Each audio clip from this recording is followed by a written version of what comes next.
तो दोस्तों पिछले एपिसोड में हमारे हीरो श्योर के सामने एक तरीके से एक अजीब सी परछाई आ गई थी। और उस परछाई का क्या राज है आज के एपिसोड में पता चलेगा। तो सभी लोग हेडफोन लगा लो और रेडी हो जाओ। चलो एपिसोड स्टार्ट करते हैं। चलो। श्योर इस वक्त सामने उसी परछाई को देख रहा था जो कि लगातार श्योर को घूरे जा रही थी और उसने श्योर के कॉलर को पीछे से पकड़ रखा था। श्योर वो समझ चुका था कि ये जो भी परछाई है ये उससे अपने साथ उस अजीब से काले लेक के अंदर ले जाके ही मानेगी। देखो प्लीज़ मैं बस 2 मिनट में आता हूँ, फिर साथ में चलेंगे। लेक के अंदर तो पार्टी ही करेंगे हम लोग, है ना। श्योर उस परछाई से कहता। और वो परछाई वो अपने सर को हाँ मिलाती है। सच में पार्टी करना है? अरे यार ये तो।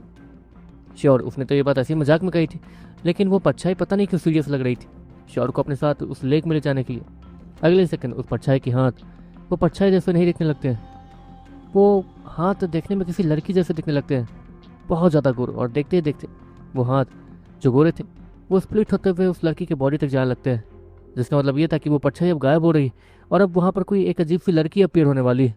ये सब क्या है? श्योर हैरानी से कहता। श्योर तुरंत थोड़ा पीछे हटता। यहाँ पर उस लड़की ने श्योर को छोड़ दिया था और उस लड़की का हाथ देखते देखते ठीक हो गया था। देखते देखते उसका चेहरा का आधा हिस्सा देखने में एक खूबसूरत सी लड़की जैसा दिखने लगता है और वो अपने टिमटिमाते हुए आंखों से श्योर को देखने लगती। हेलो, तुम कौन हो? श्योर उस लड़की से कहता। जाहिर सी बात है कि श्योर को उस लड़की के अंदर से ह्यूमन प्रेजेंस महसूस हो रही थी।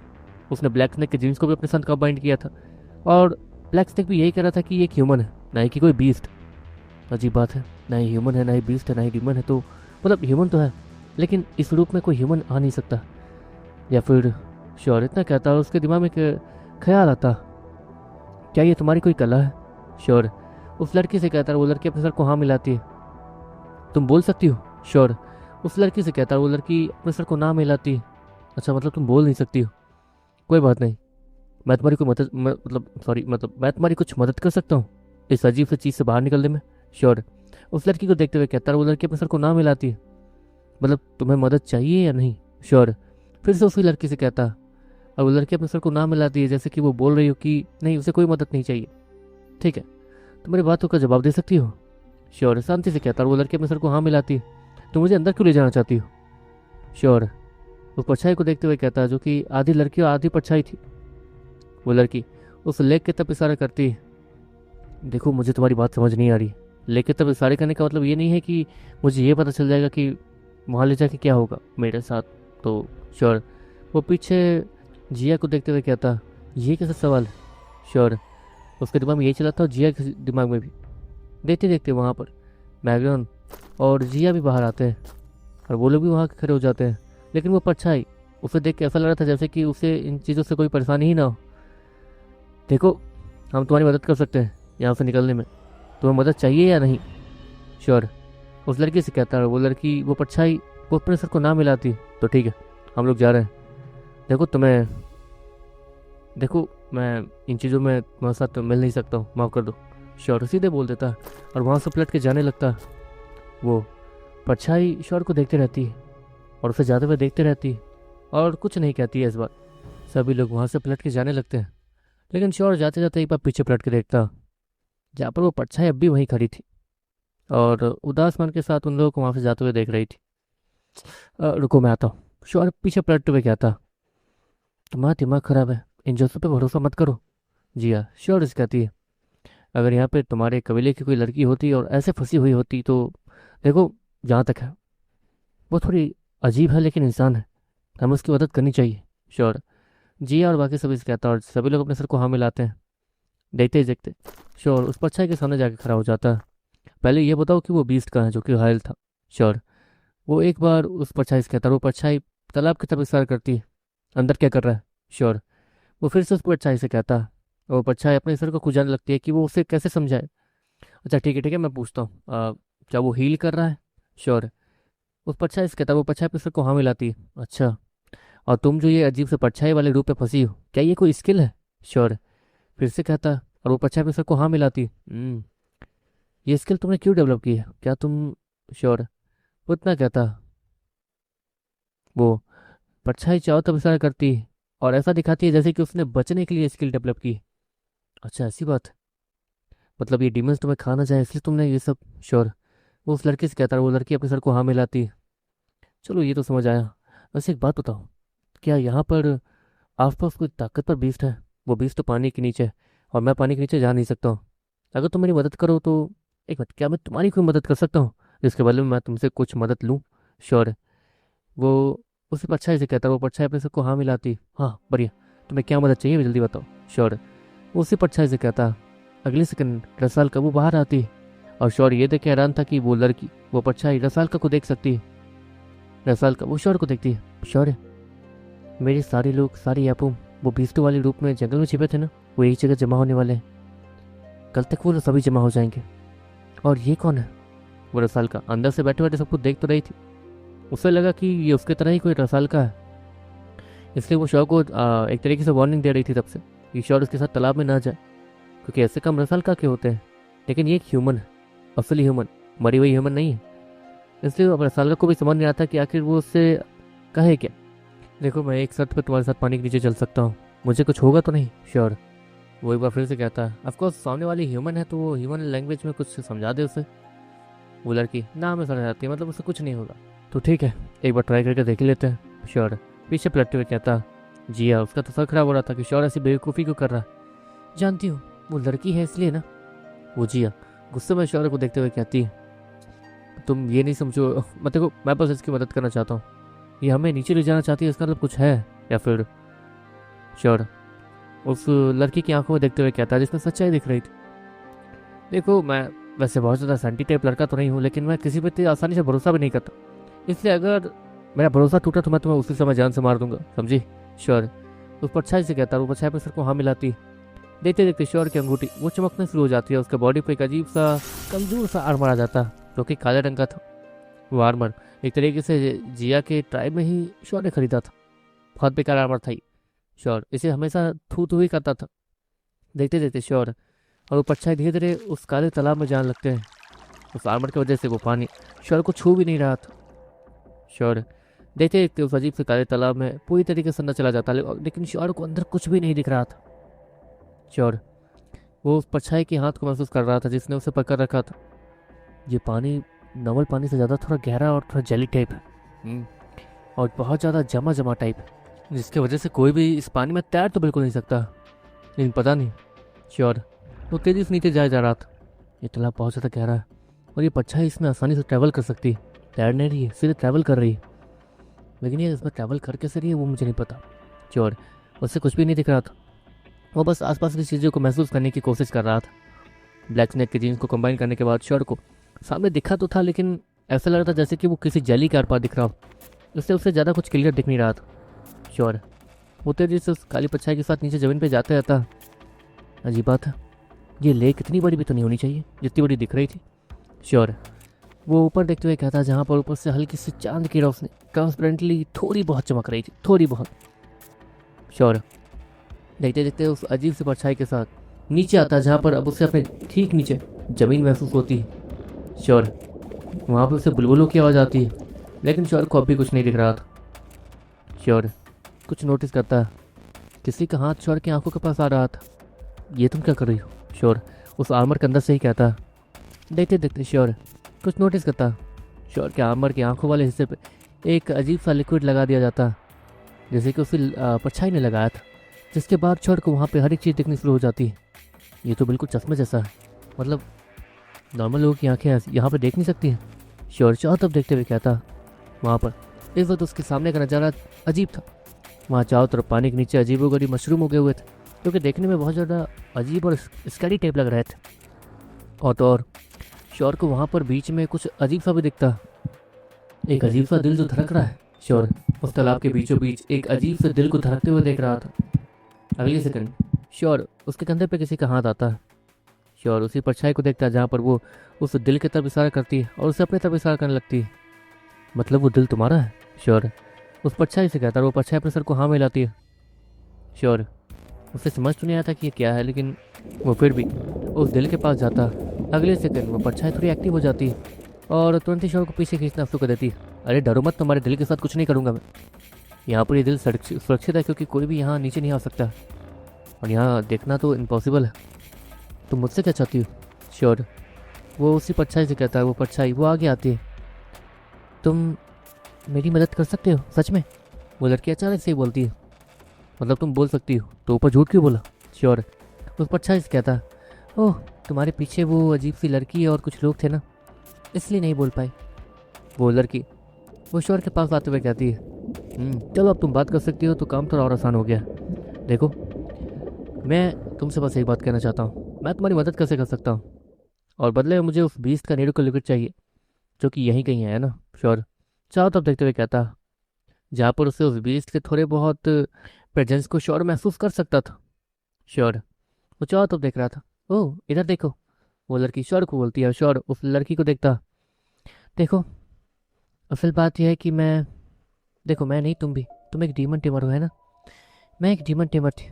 मैं यहाँ पर ये पता लगाने आई थी कि ये चल क्या रहा है, लेकिन तभी मुझे ये लेक मिली जिसके अंदर ये दिल धड़क रहा है। परेशानी ये है कि ये दिल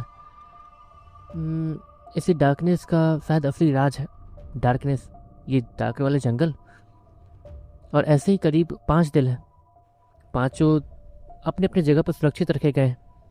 मैं इस दिल को तबाह करने के लिए यहाँ आई थी और उसके लिए मैंने एक स्किल बनाई जिसकी वजह से मैं इस पानी को सर्वाइव कर सकती थी। मैं तुम्हें भी यहाँ लेके आ रही थी लेकिन तुमने सार्मर को पहन लिया, जबकि मैं चाहती तो तुम्हें भी कवर कर सकती थी अपने साथ ही, लेकिन मैं वहाँ ज़्यादा कुछ बोल नहीं सकती थी। तुम भी तो नहीं चाहोगे ना कि डीमन टेमर्स बाहर आए सभी के सामने? वो लड़की श्योर कहती है, हाँ कह दो तुम ठीक रही हो। अब क्योंकि तुम बोल सकती हो तो सब कुछ अच्छे से समझाओ। श्योर वो उसी लड़की से कहता, देखो जहाँ तक है ये दिल और ऐसे करीब 5 दिल हैं इसे जोड़कर, तो वो सभी इस अंधेरे जंगल में कहीं भी छिपे हुए हो सकते हैं। मैंने बस एक डीमन को तरपा तरपा के उससे सारी चीज़ें उगलवाई थी। बस मैं एक स्ट्रॉन्ग डीमन टेमर हूँ। मैं बाहर से आई थी और इस जंगल में फंस गई। इतनी ज़्यादा ताकतवर होने के बावजूद भी मैं यहाँ फंसी, इसलिए ये देख के मैं हैरान थी। और तो और मैं इस तालाब के अंदर भी नहीं जा पा रही थी। मेरे डीमन ने कहा कि इस तालाब में कुछ तो है, इसलिए मैं यहाँ आई थी। लेकिन मैं जब इसके नीचे आई मुझे पता चला कि मुझे लगा कि मैं बहुत ताकतवर हूँ, लेकिन फिर भी इस अजीब से लिक्विड ने मेरे पूरे बॉडी को ख़राब करना शुरू कर दिया। जिसके बाद मेरे डीमंस ने मिलकर एक स्किल को बनाया और उस कला को मुझे दे दिया। उन लोगों ने ही मेरे डीमंस ने ही इस कला को बनाया और मुझे दे दिया, जिसकी वजह से मैं इस तालाब के नीचे सर्वाइव कर पा रही हूँ। लेकिन परेशानी ये है कि अब मैं हमेशा के लिए ऐसी हो गई हूँ शायद। वो लड़की इशारे से कहती है, अच्छा ऐसी बात, अगर तुम एक डीमन टेमर काफ़ी ताकतवर हो और यहाँ पर फंसी हुई हो। श्योर उस दिल के पास जाते हुए कहता, रुको। वो लड़की श्योर से कहती है, अरे हाँ तुमने तो कहा था कि ये दिल तुम्हारा है, ऐसा क्यों? श्योर फिर से उस लड़की से कहता, असल बात यह है कि जब मैं यहाँ आई और इस दिल को तबाह करने लगी और जैसे इस दिल को छुआ वैसे ही मेरे दिल की धड़कनें काफ़ी ज़्यादा तेज हो गई।